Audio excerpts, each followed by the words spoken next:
ইনকিলাব মঞ্চের মুখপাত্র ওসমান হাদির বিচারের দাবিতে প্রধান উপদেষ্টার বাসভবন যমুনার সামনে যাওয়ার চেষ্টা করেন সমর্থকরা।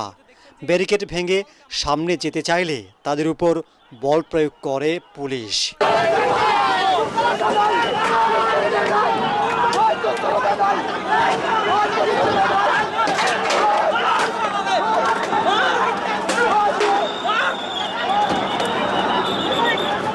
এ সময় দুপক্ষের মধ্যে সংঘর্ষ বাধে।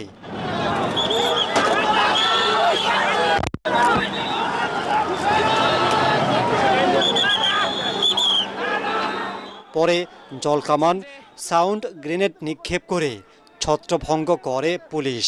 এ সময় আহত হন বেশ কয়েকজন।